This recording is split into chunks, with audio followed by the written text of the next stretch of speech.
to empower us, empower the families. Yeah, thank you for that recording. I was just about to say that let's be aware that this session is going to be recorded. We are free to ask questions. We will have a space, perhaps Pastor when he's presenting, he's going to tell us when to ask questions. And normally when you have them, we just drop them there on the messages wall so that you don't forget them. Sometimes when you keep them to yourself, you tend to forget them. Over to you, Mfundisi. I think I have, okay, I must not assume that people that are here, some might be for the first time. Masterful Couples and Families, it's a group of couples that come together and try to, its objective, the objective of this group mainly is to help couples and families to face together the challenges that come along the way of marriage, to be able to face those challenges through a lot of interventions, counseling, these empowerment sessions, your retreats, and every other thing that will be able to empower families so that the children can find an environment where they can thrive and grow. I think I've summarized it. I might say this towards the end. In September, we will be at Drakensberg. We're having a retreat there in Drakensberg, Southern Sun Hotel there in Drakensberg, 29 until the 1st of October. And then next year, during March, we will be cruising to Namibia, from Cape Town to Namibia, and from Namibia back to Cape Town. Thank you. Welcome, everyone. Fundis, over to you.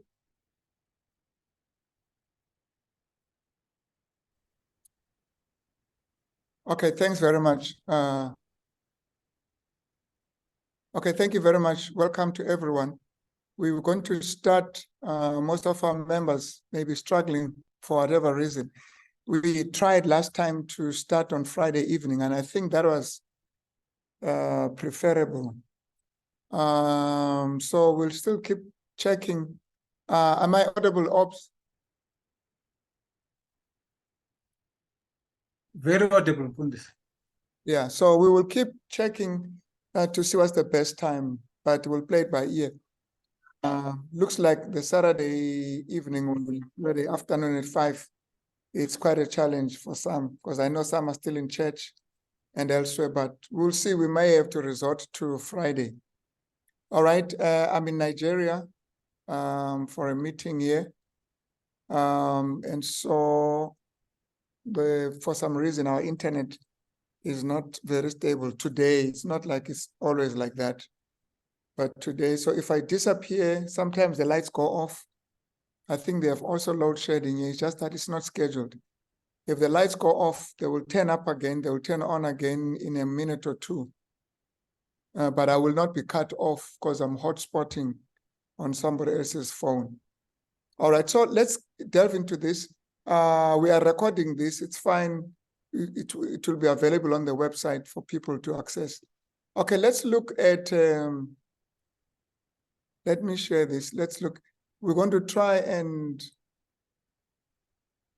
find time to ask questions. All right. Here we go. Here we go. Here we go. All right.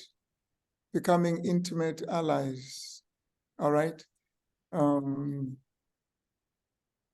So our text, which I think is very important, is Genesis 2:24, just before we introduce our subject here. It says, therefore shall a man leave his father and his mother, and shall cleave unto his wife, and they shall be one flesh. We're not going to be saying everything here, but I think I should say this thing, that when we talk about intimacy, if there's one either the husband or the wife finds it difficult to leave, he still wants to maintain in a very intimate way the relationship between their parental relationship. It becomes difficult to cleave. In other words, the cleaving must be preceded by the living. Living doesn't mean abandoning. It means priority now is my wife. Priority now is my husband. The moment we don't prioritize our relationship, we cannot be intimate. Intimacy also emphasizes priority, that my relationship has priority. It's number one. That's what marriage, intimacy in marriage indicates. It's number one. If it's not number one, if there are other relationships that are number one, you are beginning to compromise or to eat into your intimacy. It doesn't mean other people are not important. Your children are important, but your children cannot be more important or even take place or sort of look down upon your intimacy. Their importance is within the framework of our intimacy. Yeah, if I could put it like that. And so even children are closer to our kids, but intimacy, just as we go, just before we go very far, it literally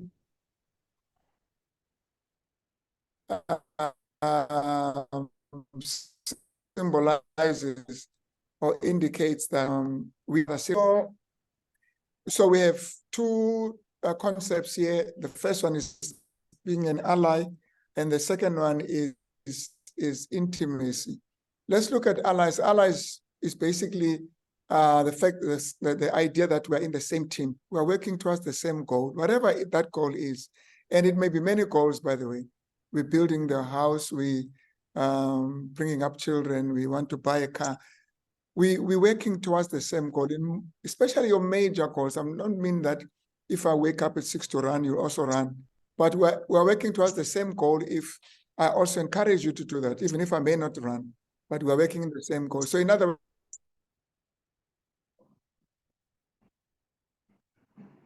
and have disagreements and misunderstandings, conflicts, but those should not threaten the alliance. It should not threaten the team. You know, I've seen it even in clubs. They're playing when they're under stress and under pressure. They start fighting each other. You are not passing the ball, or this and that. Now that kills the spirit. We go out there, and because everybody wants to make sure that we all win, but the pressure can make us feel that the other person is not interested. And when that happens in marriage, and sometimes there's reason to believe that the other person is not very interested in the marriage, by the way the person behaves or the way they behave. But as a matter of principle, alliance means we are together. We may be disagreeing, we may be fighting now, we may be having conflicts. It doesn't mean we will not have those, but those should not threaten the concept, the idea of our togetherness, of our alliance, the fact that we have this working togetherness, all right? Intimacy can be in all those four, and we're not just looking at physical, it could also be emotional, intellectual, and spiritual. In marriage, intimacy in marriage must also touch on those four areas.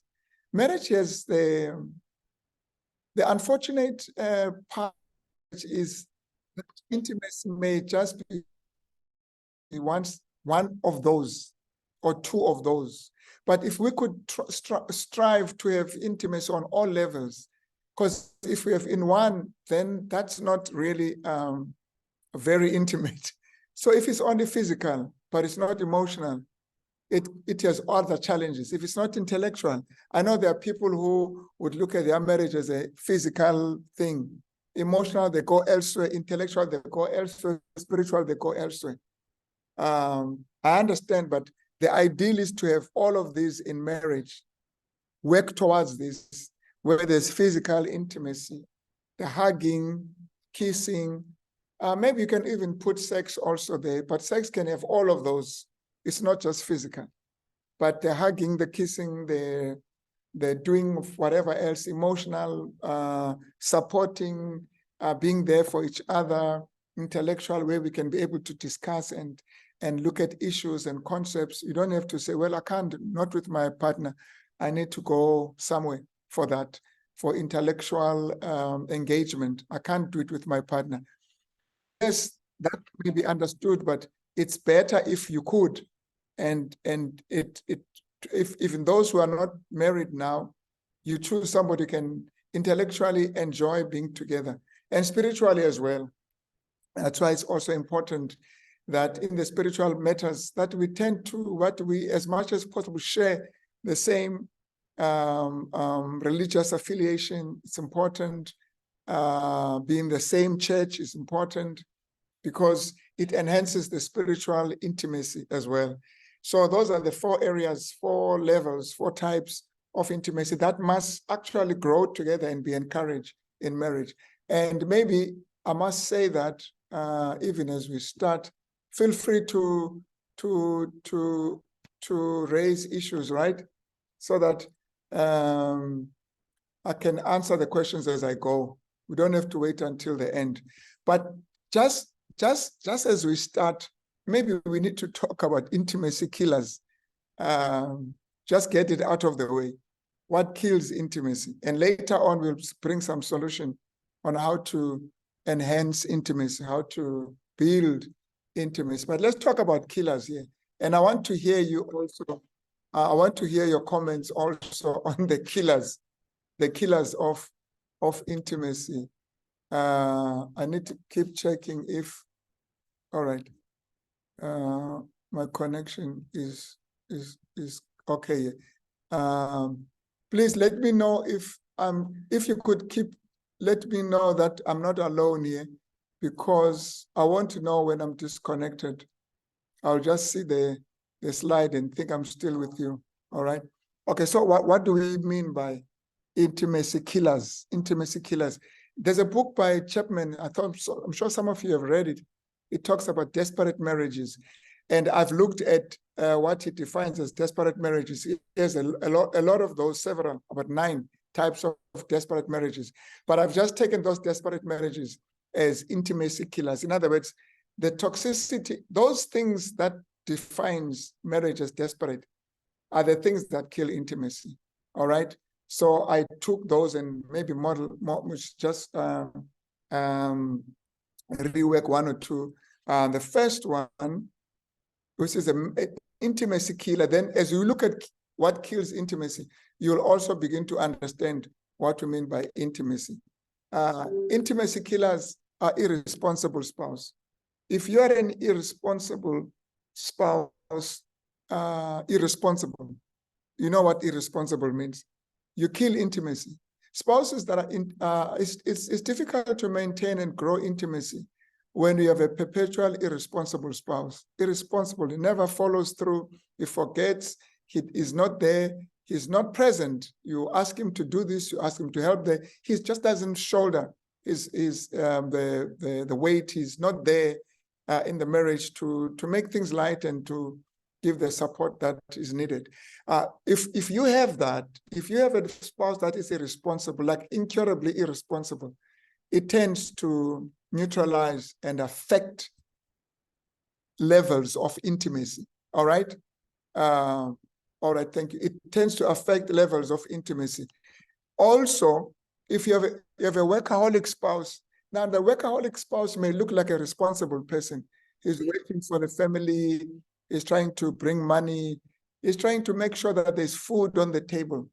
That's beautiful. That's appreciated. But to a certain extent, if you're not available, you're always at work, you bring your work at home, you're always in your office, you're always in your computer. Yes, there are times where it's month end or it's a phase in your work. So you're pushing something and you know that you've told your wife, I'm not going to be available this week, your partner, we are pushing something at work. That's understandable. That's not being a workaholic. Workaholic is when it becomes your lifestyle. You are always in your computer. You are always busy. You don't have time for the wife, for the husband, or for the children. Now that kills intimacy. That thing is an intimacy killer.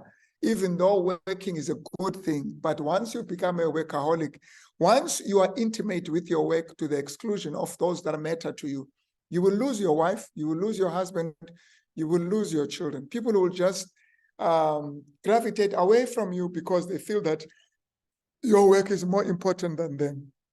So let's create a balance. I don't mean don't work, focus on a family, but create a balance where you put books aside and you attend to your kids' needs, you attend to your spouse's needs as well. The other one is controlling spouse. If you're a controlling spouse, you will kill intimacy. Because once you're a controlling spouse, you more or less behave like the father or the mother.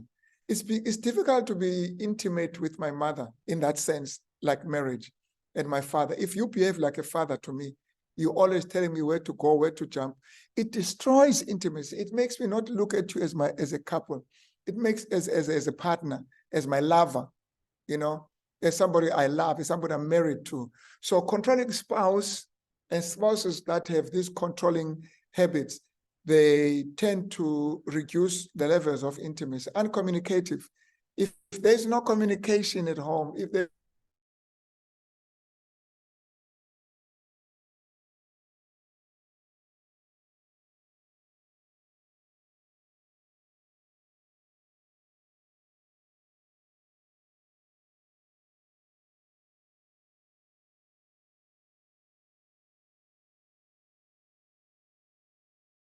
talking,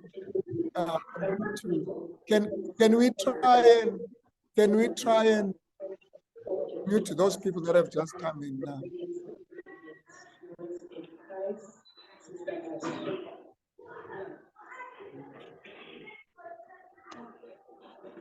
I'm not sure how to baneke right. Sorry, no,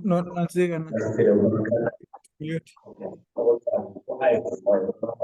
Yes, Ops. Umzey, sicale I've got co-hosts here that people have been given right co-hosts.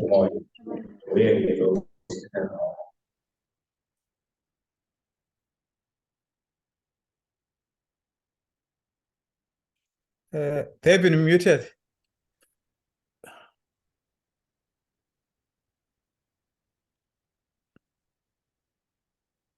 We can't hear you, Mfundis. I think there's something on your side now.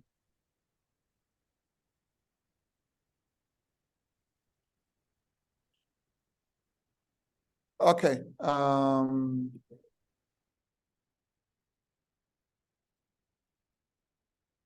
you hear me now? Only now, when you're asking. Are you able to hear me? Yes, we can now. Are you able to hear me? Yes. Okay, sure. All right. So where were we? So we were saying intimacy. What about uncommunicative? Okay, we've mentioned that. Here's another one, abusive spouse. If you're an abusive spouse, verbally, emotionally, spiritually, there are people who are abusive spiritual. They keep telling that you'll never make it.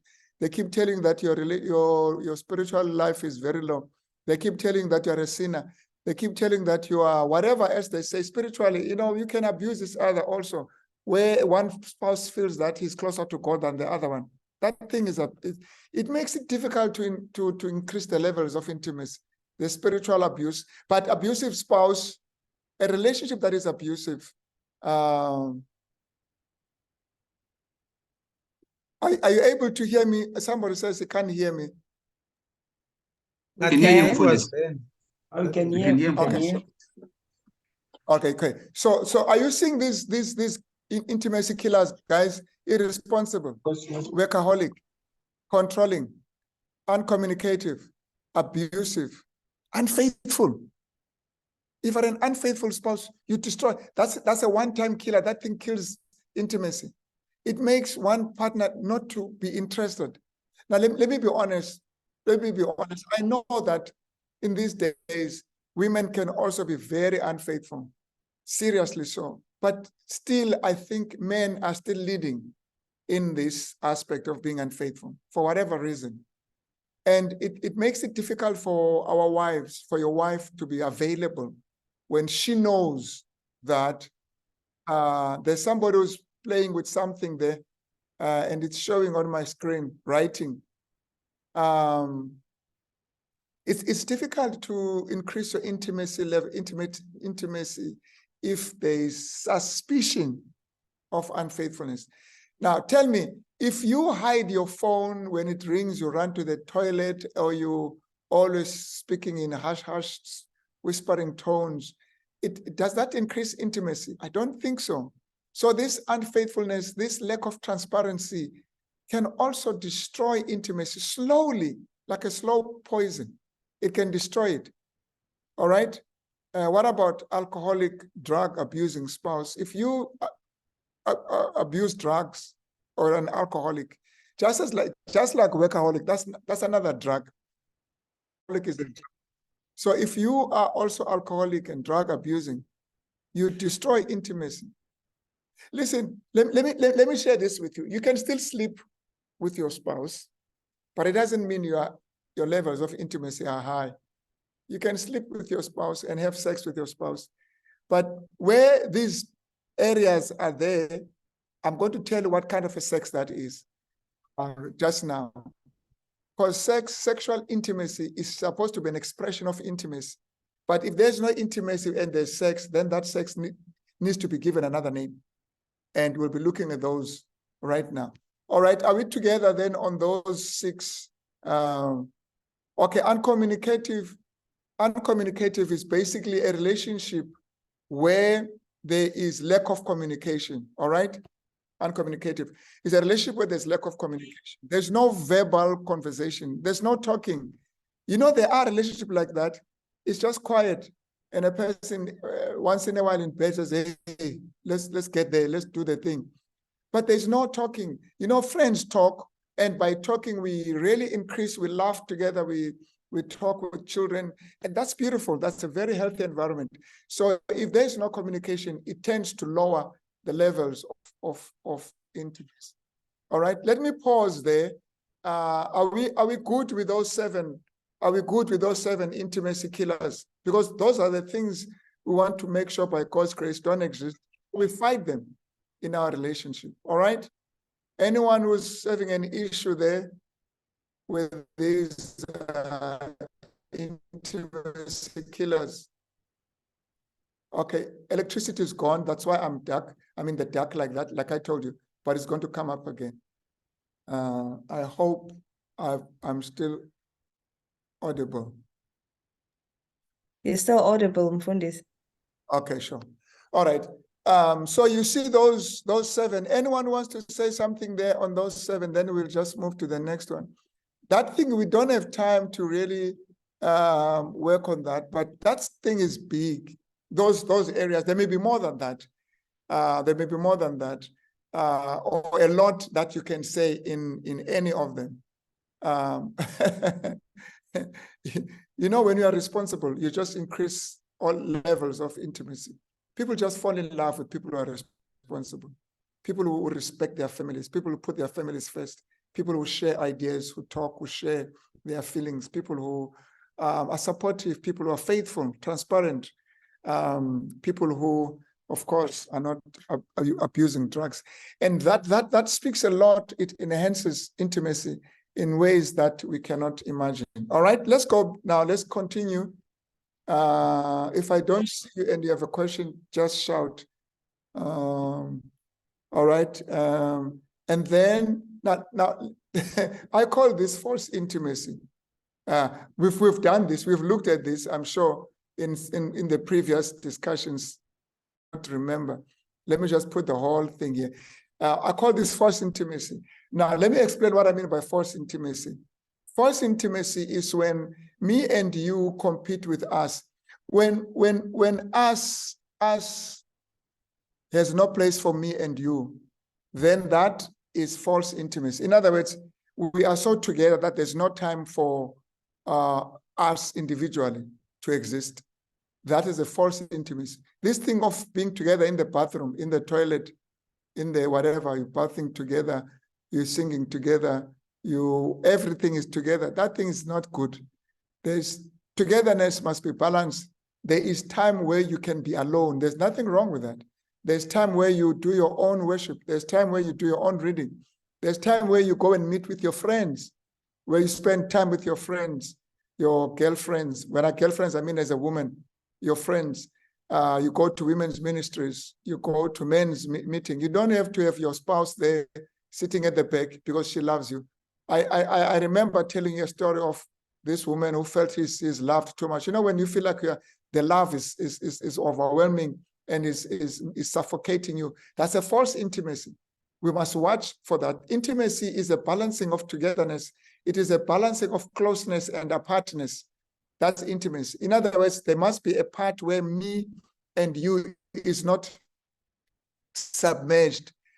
Your us must not destroy me and you. It must not destroy individuality. Once individuality is submerged, and I cannot a person, even if we are ordering at the hotel, I can't at the restaurant, I can't order what I want, I must order what we want. I can't have my own choice on something that I just want. No. We must all eat the same thing. Yes, maybe there's time for that. But there's also where there's individuality is not respected, where one rather feels like we are competing. I can support you as you do your thing, and you support as I do my thing. In other words, and that's still intimacy, but there's also a part for us to be together, because once we are so far apart that we have no time to be together, it's a problem. I've seen marriages that are this one is in Joburg, the other one is in Durban. Yeah, maybe for a short while, but once that becomes permanent arrangement, then there's the us tends to be missing. Takes a week before we connect with each other. Then the us is missing. There's me and you. I'm furthering my studies. The people who say I'm furthering my studies have no time for us. Us is relationship, us is marriage. But that marriage is going to be strong as the strength of that marriage depends on our individual strength. I need to be strong as a me, you need to be strong as a you, and that will have a strong us. Okay? I hope that makes sense. So I call that false intimacy. Once we have a competition between marriage and your own individual growth, then you have a problem. Marriage is supposed to create an environment where we can grow individually.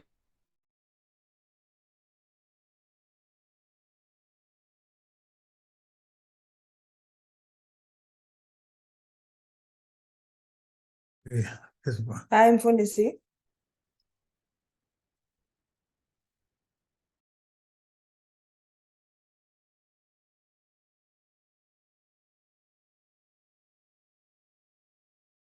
Just for a bit, let's look at sexual intimacy, because about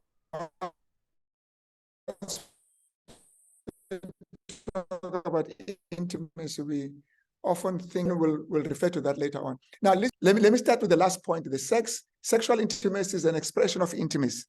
It's one way of expressing intimacy sexually. You can be intimate without being sexual, but sexual intimacy is an expression. All right, thank you. Otherwise, I was picking it. You were picking the Yeah. No, I'm leaving. Okay. So you could just bring it to the shop. I'm leaving songs at church. Okay, sure. All right.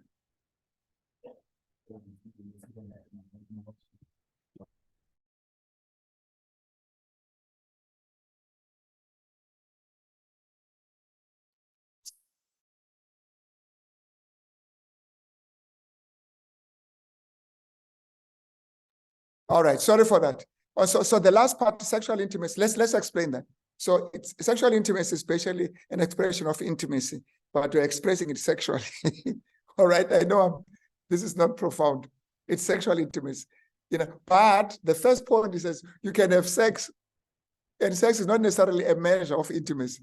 The fact that you have had sex doesn't mean that does not necessarily translate to intimacy. It's not. You were sexual, but it doesn't mean that was sexual intimacy. All right? Okay. Let's look at what we can call forms of sex. You can have sex outside of intimacy. Rape, which is not sexy really, but rape is violence. Rape is violence. Rape is not even, rape actually goes beyond lust. Rape is violence. Rape is an expression of hatred. You hate the other person, and by raping, you are inflicting pain. You're inflicting pain. Of course, you might find joy in inflicting pain. People do find joy in inflicting pain. But you know what? You won't believe I'm sure, but I'm sure you will believe that. Let me see.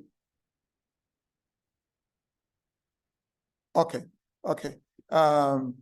Do you know rape can exist in marriage? It can exist in marriage. Of course, I've known marital rape where the other spouse is not ready. But of course, it is always like men are the ones who are guilty of rape. But there's also women who can be, somebody, a friend of mine, some years ago, the wife wanted the child, they wanted the child, and the husband felt like, yo, I'm like a cow here or whatever, like a bull. I have to be doing this thing even when I don't feel like, because somebody needs a child. That's not sex. It's just trying to produce a child. But maybe it doesn't fall under rape. But rape can be prevalent. It can actually exist in marriage where there's violence, where there's hatred. You know, you could actually, and it does happen, as a way of punishing the other person who you are married to. But those are very, very distorted forms of sex. There's prostitution. Prostitution, buying sex, is commercial. If rape is violence, prostitution is commercial. You can have prostitution also in marriage, where I must buy sex by doing something. But that's not intimacy, where I must, if you buy me this, I'll sleep with you. No, man, that's like buying now. That's really, really buying. This thing shouldn't really depend on whether I've bought this or not. I'm not saying buying is not a form of romance or whatever, but when it's like, if you didn't buy anything, then I know my wife gets very, very taken up with this thing. She doesn't like this idea of, and I've heard her present of wives who feel like you must do certain things to get, as much as I would say as a defense or as a contribution, that we must also create an environment that is conducive for the wife. But my wife would say, yes, that's fine. But sometimes we can also be involved sexually, even though some of the things may not be in existence. I know it's a way of balancing, but we don't want to use sex as prostitution. By the way, I'm in Nigeria. My wife is at home. I don't know whether he's here. If she's here, she can come in now and explain this other issue that she really feels sometimes I don't put it as I should. All right. That's number 3. Then there's pornography. Pornography is performance. It is lifestyle. It is a style. When people talk about style, what style are we going to use? Those things have got their place, I'm sure. But when the focus is on performance, when sex is organs, really, then we are really in pornography. And by the way, there are people who watch pornography as a way of trying to enhance their intimacy. You're not enhancing intimacy by pornography. You're trying to enhance sex, not intimacy. There's no intimacy. People who are actually engaging in pornography, the people that you watch who are engaging in pornography are not necessarily intimate. There's nothing intimate there. You don't see them relating to each other as friends. You don't see them conversing. You don't see them supporting each other. You don't see them praying together. You don't see them respecting, loving, taking care of, being responsible. They're all those things that are intimacy killers are not there. All you see in pornography is the organs, and how you can manipulate the whole performance around the organs. Now, beloved, if you're going to bring that in your bedroom to enhance intimacy, not intimacy, you are enhancing something else. It is actually a form of adultery. It's like you're bringing other people into your marriage. It's dangerous. It's dangerous because it creates an ideal situation that's not real. Those people are not real. Those people are acting. Those people are performing. But you are in a real life here. You love each other. This is not performance. This is not a stage, whatever.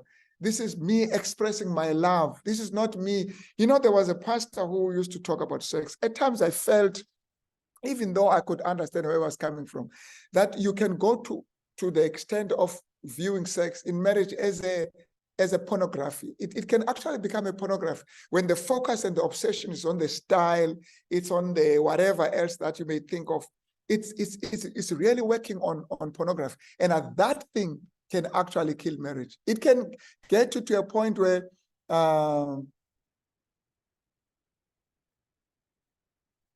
Yeah. All right.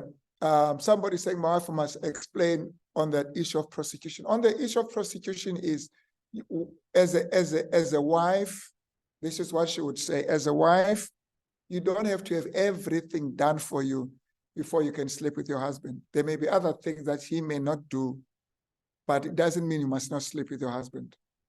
This is not prostitution where there must be enough money paid for you to do this. On my part, I would say to husbands, please create an environment. If you want to have a good night, make sure that your wife has a good day. My wife then would say, even if you didn't have a good day, you can still want to make sure that your husband has a good night. So for him, it's not, for her, it's not a black and white. So don't say, Pastor Papu said I must have a good day before I can give you a good night. Even if you didn't have a good day, you could ask God to give you strength to provide a good night for your husband. Yes, Nomti. Greetings, everyone. I'm in darkness here. Unfortunately, I cannot show my video. This is also where I also add and say this, as Umfundisi has mentioned, remember he stressed the fact that being allies, we are saying we are in this together, no matter the highs and lows, right? So you are there and things are not okay. For some reason, you got angry during the day. Remember, for men, sex is sex. I know sex starts in the kitchen. We also say that women needs to be prepared. But for husbands, they get ready when they want it, so to speak. So this is also where I say this also involves prayer. You ask God to help you, to bring your body to your husband. No matter the fact that you were angry, you asked for money to buy the shoes, and the husband said, no, this is not about the shoes now. This is about intimacy. Another thing that I also, while Umfundisi was talking about the killers of intimacy, I was just, thinking these have resulted in what now is called divorcing a person in the mind. When Umfundisi speaks about intimacy that can become like rape, if your spouse has just switched off because of the points that Umfundisi has mentioned, it can result in what now is termed, for those that speak Xhosa, they will ask, mna ndimdivorce engqondweni. In other words, it's over. It's just that I'm here for the sake of our children. So that when you become intimate, the wife just said, okay, and then it's done. It's like the wife feels like the husband is raping me, Yeah, so this is deep. Thank you so very much. Yeah, okay. So when we talk about sex, we use words like I'm becoming intimate. But what we actually mean is I'm trying to express how intimate I am with you, and we'll look at that. We'll look at that later. Okay, so pornography has its own serious problems. It is focus on obsession with organs, obsession with style, obsession with performance. It has no context. It has no love, support, marriage context. It does not have all those things. It's very empty. And to think that I can bring that in my room to enhance what? Intimacy? If you want to enhance intimacy, you become transparent, you become faithful, you become supportive. Those things are intimacy enhancers. Become faithful, you become supportive, you are there. We'll talk about those. That's what but watching a pornographic material does not enhance anything. It's just going to create these unrealistic images of what it means to engage in sex, that you might actually end up now wanting somebody else who can do that better than your wife or better than your husband. And people stories have surfaced where people now invite others in the bedroom because they cannot reach that standard. They want to reach that standard, and then they invite other people in the bedroom. It's dangerous. The whole pornographic landscape is full of mines explosives. It's something that you want to stay away from. All right, there can also be the issue of lust, just pure lust. You know, people who are not married together, they sit there and before they realize they're sleeping, they're not committing rape or prostitution or pornography. It's just a matter of lust. They couldn't control themselves and it was consensual. Consensual, is that the right spelling? They didn't like kill each other. They didn't like rape each other or prostitution, but they just couldn't control themselves. And also say the courtship mustn't be unnecessarily long because you're just creating all kinds of challenges for yourselves. And when you're doing these courtships, try not to spend too much time together alone in a room in the night where there's no one else. You're just, of course, there's always these feelings. You're just creating all kinds of challenges. But that's lust. But now, you know what? You can have that lust even when you're married, but not lust for your wife. It could be lust for somebody else. Lust for your wife is beautiful. It's beautiful. I must confess. It is not bad. Lust for my wife, lust for my husband. I've got these feelings for my husband. But it can be dangerous. I'll mention when it is selfish, when it is just about you fulfilling what your desire. And I'm going to share that now in the next slide. That marriage is about fulfilling each other's desire. It is looking at your partner. Once sex is about you and your feelings alone, and you get satisfied and you sleep, you face the wall because that's what you wanted. Grab and smash and grab, and that's it. It's dangerous. It's no longer working as part of sharing intimacy. Intimacy, as I will show just now, is meeting each other's needs. All right. So lust can be so selfish that I'm just focusing on what I am feeling now, and then after that, that's it. It's the end. Even if the other one feels like it's painful or I don't feel like, no, I want it because you want it. It's nice when both of us want it as much as possible. All right. Okay, let's go to the next slide. Now, intimacy in marriage, it can also be regarded, we can also say happiness in marriage. Intimacy in marriage is not so much about attempting to get one's needs, even if it's sexually satisfied, as it is about reaching out to meet one's spouse's true needs. If we can understand that in marriage, we are number one. We can solve all kinds of challenges. Are you fighting and angry because your needs were not met, or you're struggling to meet each other's needs? If we can, as allies, intimate allies, say, I live to meet my spouse's need, and my spouse does the same. Of course, you get the situation where you must meet your spouse's need, but it doesn't meet yours. That's not what I'm talking about. That's unfair. But marriage, ideally, it's the wife meeting the needs of the husband and the husband meeting the needs of the wife. Even in things like sex, I'm going to engage in this, but I want her to enjoy it. I want him to enjoy it. So in other words, I'm not just doing it for myself. And if we talk about this, in other words, for men, once they release, it's over. But for the woman, it may not, they may still need that affection. So you stay right there, even though it may not be. Because for us, the embrace is always a foreplay. It's what leads to the act, the embrace and the kissing. It leads to the act. But after the act, we may not want that. We may not be interested because we are done. But we should be able to do that, even though it may not bring us the greatest joy, but it gives the greatest joy to our partner. I'm just talking about us men. That's an example of showing that even in an area like sex, you can actually meet each other's needs. For example, if you get this idea, you solve most of your problems. 90% of your problems are gone. When you say, I do this because my partner loves it. Let's go for shopping, honey. I don't like shopping. Okay, but I'm going to go. You know why I'm going to go? Because my partner loves it. My spouse, my wife loves it. Once you get to understand that you don't do things you love only in marriage. Yes, you can do those, like lack of reading. You'll have time to do that. But in marriage, marriage is meeting each other's needs, beloved. It's meeting each other's needs. And I'm not saying exclusively, of course, I'm not saying don't meet yours.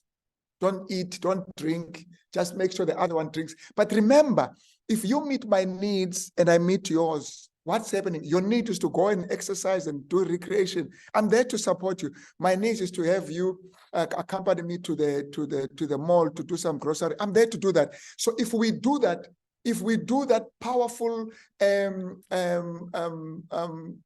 not just reciprocating or whatever, but deeper than that, where I do it even if I'm not expecting to get anything. And the other one does that also, not expecting anything. But because we are both committed in this marriage, meeting each other's needs, it's so powerful. That is intimacy.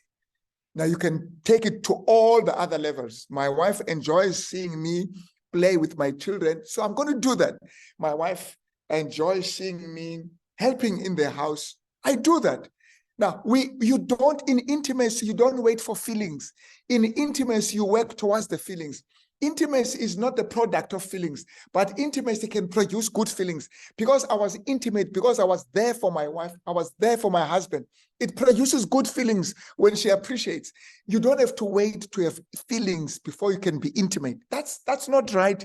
No, I don't feel like going there. No, I may not feel like going there, but I'm going to do it. You know why? Because you want it, because it's good. It's not wrong. I'm not talking about doing wrong things here. All right? Okay. So this is it. How do you go about building emotional closeness and intimacy in marriage? As I said before, by being there when your companion needs you the most. And they may need you as a companion. They may need your support in helping with the project. They may need you in helping with the chores at home. They may need you in many ways, beloved. When I am there, we know this word, you were not there for me. You were not there for me. When you are there for each other, that actually whole idea of intimacy, when you are there for each other, that speaks to intimacy. When you're available, when you check in the relationship, be there, be present. So intimacy then is deliberate, it is intentional. It is not something that just happens. You plan it. I'm going to do this in the morning. I'm going to wake up and do this for my wife. If my wife at the middle of the night says, honey, I think I would like to get some water, I'm thirsty, and I wake up, you think I'm going down there to the kitchen excited and singing hallelujah? No, I'm half asleep, and I'm cold, and I just want to get the water. But I'm going to do that. You know why I'm going to do that? Not because I enjoy it, because my wife that I love wants this, so I'm doing it for her. We need to go. You see, marriage is it's not for children. Children just do things for themselves. Marriage is for matured adults. And that's what kills marriage. One killer is this lack of growth, this immaturity. Grow up. People refuse to grow up. No, if it doesn't make me feel good. People divorce because they're not feeling good. Intimacy goes beyond feeling, but it will produce good feelings. All right. This is the time where you wish you could talk to people and hear them. But I'm talking to the screen, and I hope you're following. By meeting emotional needs of the other person, that's how we build our intimacy, by making deposits in the relationship bank account. I know we've spoken about this at some point in last year. Those deposits are emotional bank accounts. It's when going out, scheduled going out, and sometimes spontaneous, doing things together, remembering each other's birthday, taking walks together. Now you are depositing into the account, and depositing into the account is actually increasing intimacy. When your intimacy levels are high, you can actually withstand any disagreement.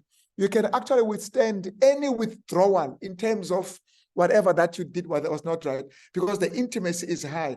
When the intimacy levels are high, you tend to be able to deal with anything that may be challenging to your marriage. But when the intimacy level are low, and then you have other crises and challenges coming, it destroys you, takes you right into divorce. So when you deposit, when you do things to each other, things for each other, you are actually increasing your intimacy. And when that intimacy is high, it's like an immune system. Intimacy is like an immune system. If you boost your immune system by eating these things and eating these things, and your immune system is at its optimal level, diseases that want to destroy you will find you strong. Now, if your intimacy is level, all the other things that want to destroy a relationship will actually fail, because you have got a very high levels threshold for your intimacy. But if it's very low, one little thing will just it will be a second world war. All right. It's 5 o'clock now. We need to wrap up. So this is the emotional bank account. It comes from Steve Covey's late now, who phrased this who coined this phrase, emotional bank account. And depositing, because if you deposit, there'll be time where you withdraw, but if the withdrawal is less than what has been deposited, the relationship is still very, very strong. All right. So marriage is therefore a commitment to meeting each other's needs on a very exclusive basis. You know, I could be running with another woman every day in the morning. It's a little bit dangerous. Yes, if I'm running with another man, that's fine. Because if I'm meeting the need of this woman of having a recreational partner, somebody running with, or myself, it goes to a point where we may actually creating some bonds that may, but if I do that with my wife, it makes a big difference. So there's that exclusiveness in the way we meet our needs. If you keep meeting the needs of your friends who's an opposite sex, you keep meeting those needs, very soon you'll think that you are in marriage. Now the need is to be appreciated. If I'm the one who appreciates you every day when you come to work, I'm there, hey, your hairstyle looks good. I've met your need. But if I'm the only one who keeps doing that and your husband is not doing it, before you realize, you'd wish I was your husband. So marriage is a commitment to meeting each other's needs on a very exclusive basis. Some of us struggle to appreciate our wives when they have a hairstyle, but we are the first one to pick up on another wife or another woman that has got a nice hairstyle. That just says to your wife, what's happening here? So marriage, remember these little things, being observant here, and these things, meeting those needs that are there, which we are going to look at just now. It's big when it comes to marriage. All right. We've spoken about this, or when we were talking about how to affair-proof your marriage. So we're not going to spend much time on this. For women, according to Willard Haley in his research, affection is very important. So for us, while for us, sex will be more important, for women it's affection. So how are you going to get your sex? By being affectionate. So if you're affectionate, it may lead to, it doesn't mean women don't like sex, but to them it's via affection. To us, it's via the eye. All right, we will look at that. So there's affection. Affection is basically doing it for the other person. It may not be because I'm enjoying it also myself. It's a foreplay. It is affection. Hugging. Sometimes you hug because you enjoy it. Sometimes you hug because you want to show appreciation and affection. Conversation. Men want to talk. They talk, but we have to listen.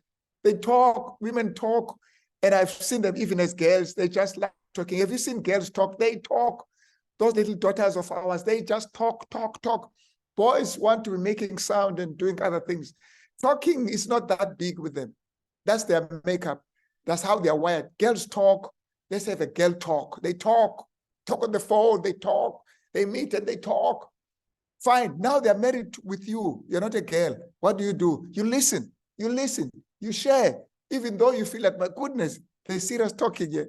There's a long talk here to a point where you fall asleep. But you're there. You wake up, talk. What's wrong with that? It's not going to die because no one has ever been killed by talking. Talk. Your wife is going to talk with you. All right. Honesty and openness. That's very important. This thing of us always hiding our emotions. We don't want to share. The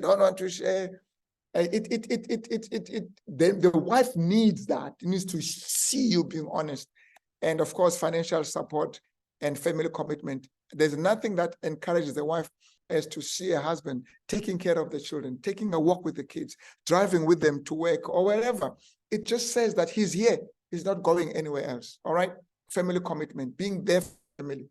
That is what the wife needs. What about the men? Sexual fulfillment. Oh, please, guys. Oh, ladies, men enjoy this thing, man. Don't try and kill us by saying, 3 months, 4 months, 5 months. It's not fair. For a woman, she can 5 months without sex, but not for a man. It's not right. Please, I plead with you in the name of Jesus. God created us and this whole thing called sex for enjoyment. And if he doesn't get it, where is he supposed to go, beloved? Where? So you see them now groping around in pornographic things and going around and whatever. Hey, we marry. One of the reasons why we married is we have a sexual that belongs to you. Now I'm going to say it again. Ladies, my beloved ladies, wonderful women, man, stop killing your husbands by depriving them of this 5-minute, 10-minute thing. It doesn't take the whole day, man. You know, and it makes such a big difference. If he's a preacher, he just goes ballistic and is powerful because of this recreational companionship. We also appreciate being together.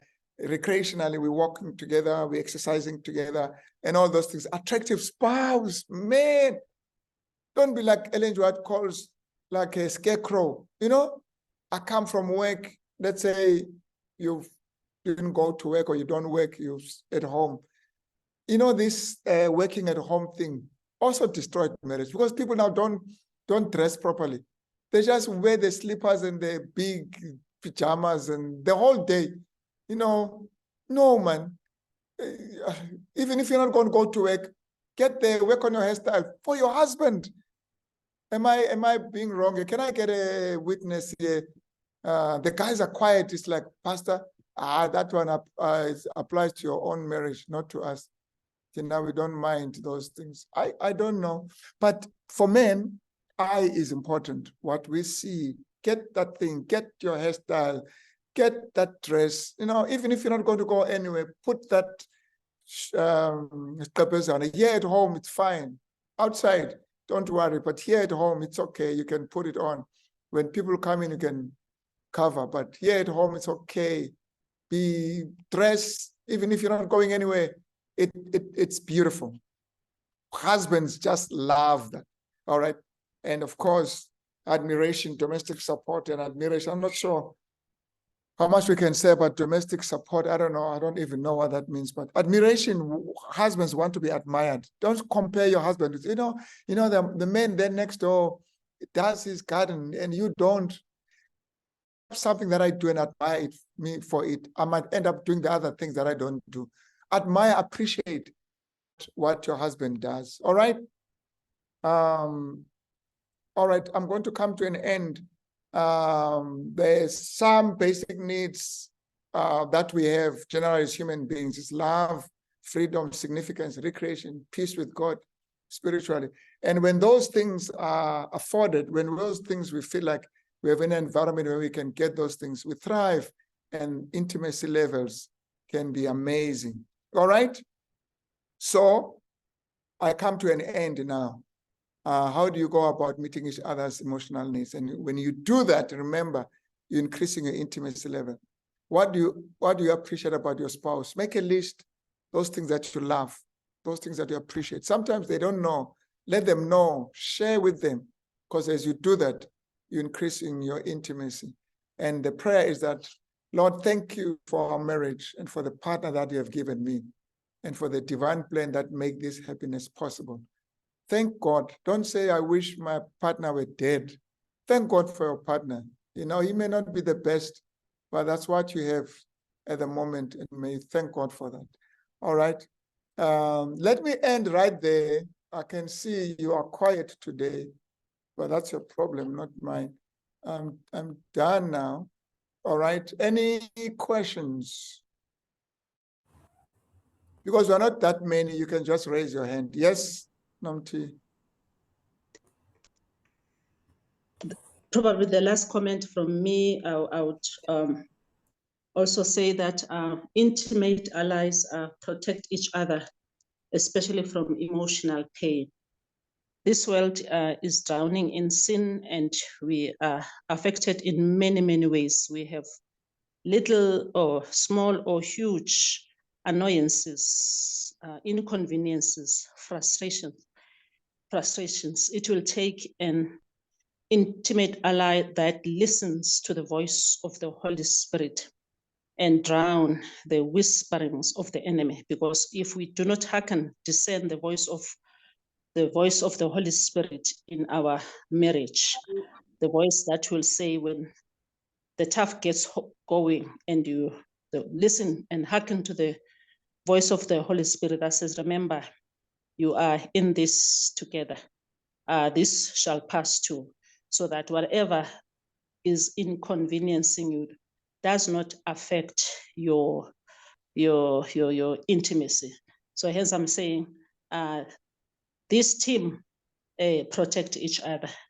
I wish I had time, I would cite examples, but I know that I've experienced that just a few months ago, where unomthandazo probably wanted to explode, but he is married to a God-fearing husband, a man of God who is able to say, this will pass too. Don't allow it to make you sad, as it is our mission statement with my husband, that nothing of this world will make us sad when Christ makes us glad by his presence. I'm reaping the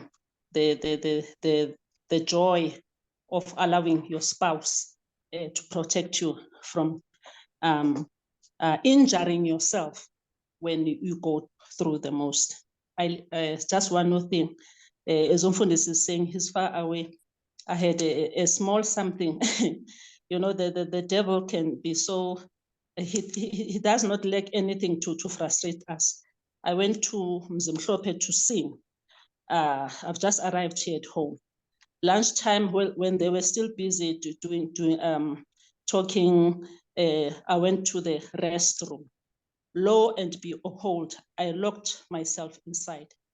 I was there inside for about 20 minutes, hoping that somebody will come and open for me. I could have screamed, I could have shouted. All I was just saying was to say, Lord, teach me something here. So hence I'm saying, when we'll allow the soft voice of the Holy Spirit to say, don't worry, this will pass. So you reap the results when Satan draws lemon. You simply turn them to lemonade. You start singing. Thank you very much.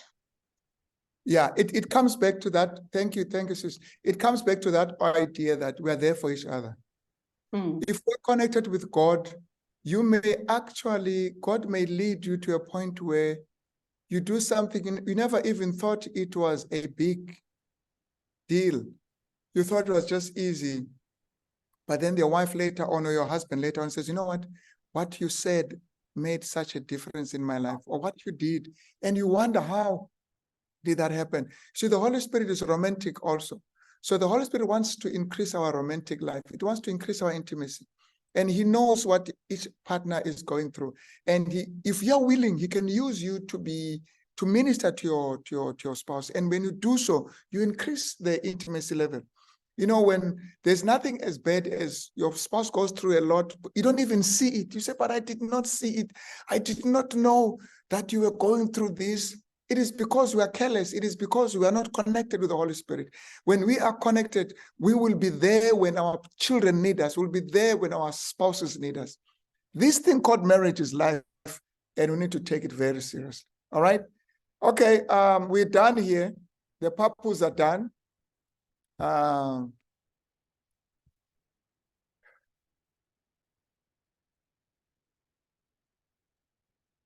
Obrach, you can unmute yourself. Okay, thank you. I've been talking and talking.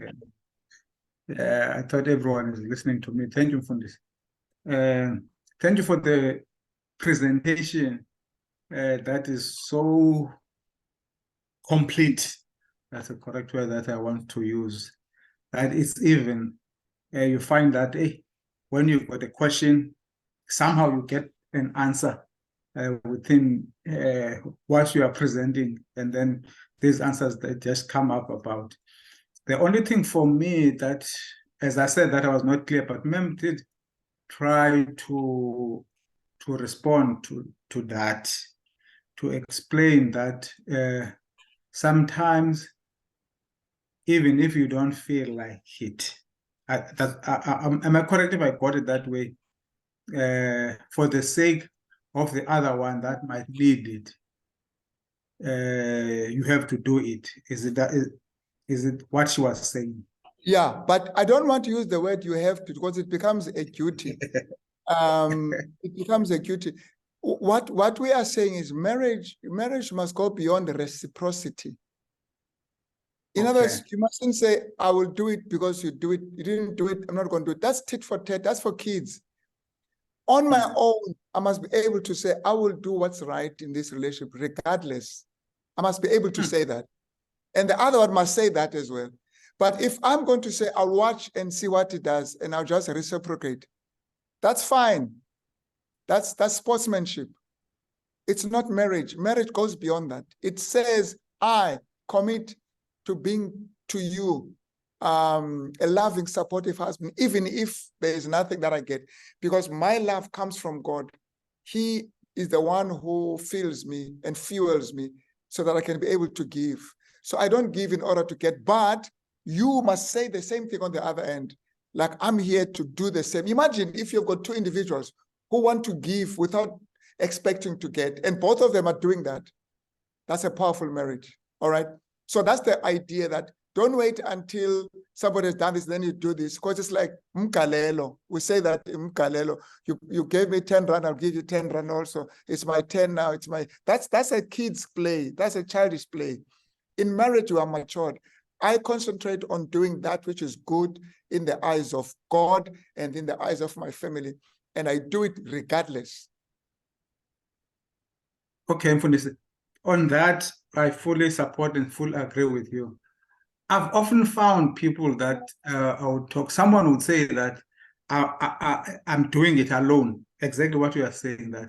And then there's nothing that is happening on the other side. Because I'm doing the duty that I'm supposed to be doing as a married, perhaps man or a woman. And people get tired on that other side, that, look, I've been trying, I've been doing it, nothing is coming up from the other side. Not that sometimes one is expecting, but you would naturally, there is an expectation that sometimes it should be. Of course, sometimes. yeah. Of course, there's that expectation. We're human beings. That is why we say, when these things don't happen, they tend to neutralize intimacy.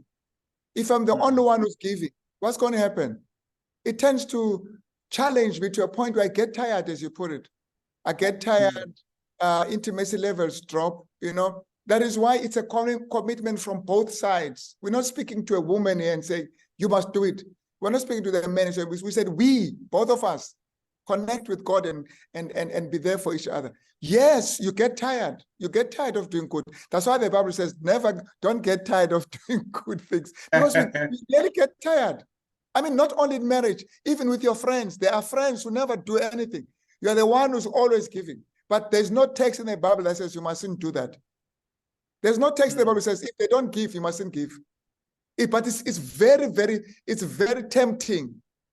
And so let's not tempt each other by not pulling our own weight. It's very tempting to get tired, but we shouldn't get tired. I must state that. We shouldn't get tired, because God is not going to punish you for having been there for your partner while he wasn't. God is not going to say, but why did you do this for him when he did not do it for you? Why did you remember his birthday when he forgot yours? God is not going to say that. And these are the things that win our partners. And they say, and you see a person who says, you know what? I want to thank you. I want to thank you. You were patient with me. You were consistent with me, even though I was like this and this. This is what you did. People come to appreciate that. But if you get tired quickly, then some may say, I was faking it in any case. But if this thing is genuine, you are able, God by his grace can help you to sustain you, and you do it to a point where you lead your partner to conversion, to a point of seeing how selfish he is or she is. All right. So, but I agree with you. It's not easy. Sometimes it looks like it's not fair, but marriage is not a 50-50 thing. It's not a 50-50. Sometimes it's 80-20. Sometimes it's 30-70. It's not 50-50. If you can look at a day and look at all the things you have done, it can't be 50. Sometimes it's 30. Sometimes it's 90, you know. But marriage is not a 50. Once you make it on a 50-50, you are going to be frustrated. You reminded me of something. Okay, let me put it in English. I once tried. I felt that I've done a lot, and then I said, "I've done this." Before I could get to the second one, my wife asked me, "Do you want us to count?" And I said, "No, no, no." Because I could say that if it goes to counting, I'm going to lose. But on that day, it was just a feeling for me that, hey, man, oh, maybe it was not even a day, maybe it was some few hours where I felt that, hey, I've been standing here. There's a lot that I've been doing. So I was trying to say, but when I tried to count, she said, okay, if you want us to count, we can count, sit down and just count. And then I said, no. So I'm supporting to you that it's really for each other. You do it freely and with all the love and every other thing. Otherwise, if you do it because it's a duty, you become tired. I remember when you were counseling us, you even said that before we got married, I would come and then start saying to say, hey, there's this and this, but and then you said you don't like el gama lo nyamezela, masilisuse, because it's not right to say that it becomes like a duty, something you must just do something because you feel like it's a right to do and you enjoy doing it. Okay, no, that's good. And sometimes people there's a question that somebody does not want to open up.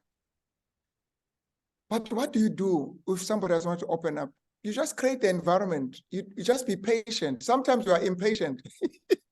Open up, talk to me. Why not talk to me? You know, you must be transparent. You know, you make him also now to withdraw when you're threatening him.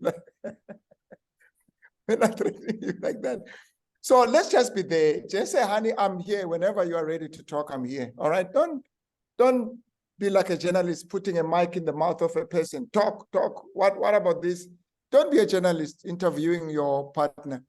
Give him time. He may or may not, but just let him know that I'm here. If you need somebody to talk to, I'm here. That's all. All right. Whenever, I'm here. And it takes a lot from us. Marriage, beloved, I promise you something. I've been married for 38 years. Marriage will humble you. Marriage, that thing, it will take you straight to heaven. It will either take you to heaven or you go straight to hell. Marriage will bring the best in you. Marriage will bring you so close to God. I promise you. This thing is not for kids. This thing, it's not for kids. I promise you. This is not staying with a person you never grew up with. You just met here. This thing is not for kids. And people play with this thing and they think, you just saw movies there, people kissing and kissing. Oh, you have no idea. You have no idea. I promise you. I've been married for 38 years. This thing is without God. I wonder how people manage it. You really need God to sustain you. A human being, you know a human being. You don't know. Okay. Then there are children in between. Then you throw children also. You will see. I'm telling you. But I'm not scaring you. It's beautiful because that's where we are shaped. Our characters are shaped in marriage. All right. Okay, thank you. Thank you. I don't see any other questions. Yeah, I just saw a request there that says that we must send link even 2 days before so that people can invite friends and relatives. Okay. To respond to that, I'm going to respond to that one. We have our sessions once a month. We're going to have the next one for June and the other one for July. And then the last one will be in August because in September we've got a physical interaction, so we won't be sending, we won't be having as the monthly ones. As I've announced before we started, that in September, end of September, we'll be going to Drakensberg, Southern Sun, where we'll have our annual retreat. And next year in March, we're going to Namibia, a cruise to Namibia. Thank you for everyone that had managed to come through. We've got our WhatsApp group for members. So some of our sessions are only for members. Some we open them to public. One of the reasons that we have a membership, I would say that it's one of the Mfundi's side head was that sometimes when he meets the couples, they call him for intervention. Usually it's very late by that time they call him. Sometimes it becomes a hit and run. He missed them, then next time he missed them, they have divorced or something had happened. So we've got this group that is an ongoing encouragement so that he can just be within the range of his voice or of his wisdom, so that he can guide different families, so that when the challenge comes, it's noticed at the early stages. So that's one of the reasons why we have this group. As it was announced that the session was recorded and it's going to be put on our website and also on our group. Thank you so much for coming. We'll release the poster early for June. As soon as we've got the date, we'll release the poster early so that people can know in time. I think that's all. This was a good topic to discuss. Thanks for the session. Thanks for enlightening. Okay. No. Thank you, Fundis. Thank you, ma'am, and thank you, everyone that had come and We missed one question, sorry. Sure. What is the question? The one says saying coming to Namibia when? I think it's when you were mentioning the cruise. Maybe just elaborate a bit. Oh, okay, I did say that. It's in March. I think it's 18 to 21. It's the whole week from Monday to coming back on Friday. If one wants to know details, I think we might have about 1 or 2 spaces.